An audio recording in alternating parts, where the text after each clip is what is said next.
안녕하세요. 한센TV입니다. 최근에 바쁜 일이 좀 많다 보니 오랜만에 영상 올립니다. 착색기에 사용하면 안 되는 영양제에 대해서 들어보셨나요?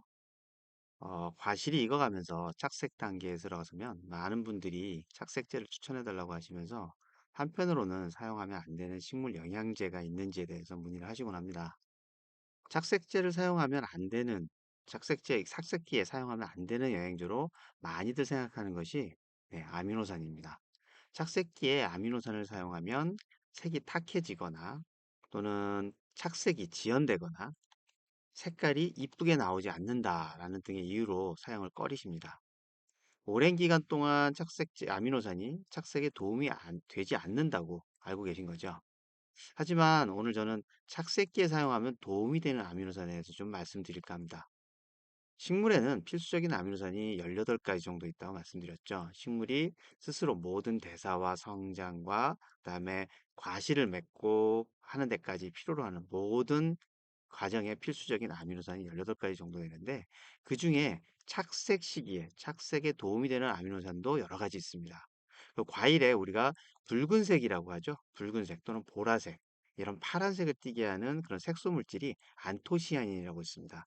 그 안토시아닌이 만들어지려면 그 전에 그 전에 존재해야 되는 물질이 페닐알라닌이라는 그런 색소입니다. 페닐알라닌이라는 그런 그 아미노산이 존재해야 되는데 페닐알라닌이 있어야 그걸로 인해서 색소가 만들어지고 이 그 안토시아닌의 색소가 만들어져야 우리가 원하는 붉은색이나 어떤 보라색의 색깔로 과실이 익어가게 됩니다.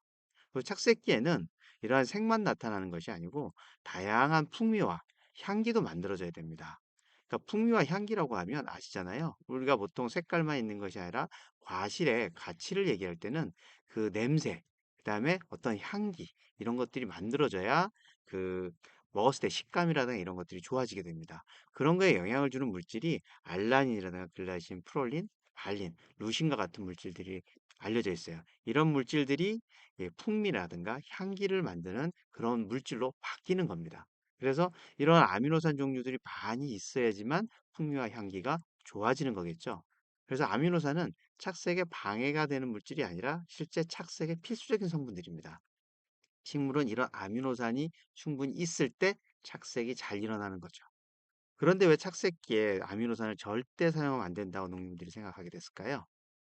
그 이유는 제가 볼 때는 지금까지 과거에 오래전에 사용해왔던 아미노산 제품들이 이런 품질에 문제가 있었을 거라고 추정합니다. 정확한 이유는 뭐 제가 알 수는 없을 수 있어요. 하지만 아미노산 제품이 갖고 있는 품질에 문제가 있었다면 아미노산을 착색했으면 안 된다고 느끼셨을 것 같아요.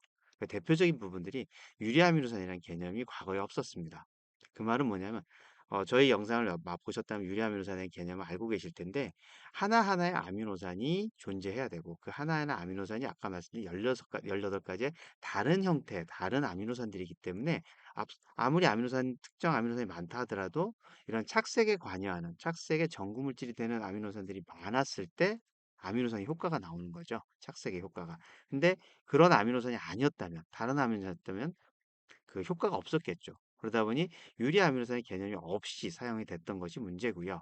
그다음에 아미노산 하면 그 18가지가 들어있다는 부분에서 착색에 도움이 되는 아미노산이 있고 아닌 게 있다 그랬잖아요. 착색에 도움이 되지 않는 아미노산을 열심히 줘봐야 착색에는 아무런 영향이 없습니다. 그러면서도 그 화학가수 분해를 해서 구조물이 많이 깨져 있는 그런 실질적으로 아미노산의 기능을 하지 못하는 그런 아미노산들을 많이 주셨다면 그거는 액체 상태의 어떤 질소를 시비를 한 것과 같은 효과를 보게 될 수도 있어요. 그러다 보면 착색기에 질소 시비를 하면 안 된다는 거는 모든 분들이 다 아실 겁니다. 그런데 우리가 그 아미노산을 줬더니 이게 질소 시비가 돼 버린 것이었죠. 그러면 효과가 나타나기보다는 오히려 앞서 우려했었던 색이 탁해지거나 착색이 지연되는 부정적인 효과가 나타날 수도 있습니다. 그래서 색소라든가 그 풍미, 향기에 도움이 되는 그런 유리아미노산을 제대로 추출했다면 특히 화학적으로 분해하지 않고 효소 간의 분해만으로 해서 제대로 만들어서 추출해낸 유리아미노산이었다면 착색제 사용에도 문제가 되지 않았을 겁니다. 그래서 앞서 말씀드린 페닐알라닌이나 알라닌이라든가 이런 글라신, 프롤린, 발린, 루신과 같은 색을 내는 것, 향기나 풍미에 영향을 주는 그런 아미노산을 제대로 쓴다면 문제가 되지 않을 수 있어요. 그래서 이런 것들이 많이 들어있는 그런 아미노산들은 도움이 되는 색소, 향기, 색을 내거나 향기나 풍미에 도움이 되는 아미노산이 되는 거죠. 그러면 이런 제품들을 사용하신다면 착색에도 도움이 될 수 있어요. 그래서 그 유리아미노산 제품을 대표적인 테라솔 같은 경우는 앞서 말씀드린 페닐알라닌부터 이런 각종 색소, 풍미와 향기에 영향을 주는 아미노산이 다 들어있죠. 그리고 착색을 전문으로 하는 칼라 밸런스 같은 제품도 기본적인 좋은 아미노산에다가 다른 성분을 가지고 착색에 도움을 주게 됩니다. 그래서 착색기에 아미노산을 사용하면 안 됐던 이유를 충분히 이해하시고 과거에 안 됐었던 이유를 충분히 이해하셨다면 또 사용해도 되는 이유도 지금 제가 간단히 설명드린 것처럼 도움이 되는 성분이 있기 때문에 당연히 사용해도 효과가 나올 수가 있습니다. 그래서 착색기에 도움이 되는 아미노산 제품을 사용하시려면 말씀드린 도움되는 그런 성분, 그런 아미노 성분이 들어있는 것을 사용하시기를 추천드립니다. 착색기에 이러한 좋은 영양제를 선택하시는데 작게나마 도움이 되셨으면 하는 바람입니다. 감사합니다.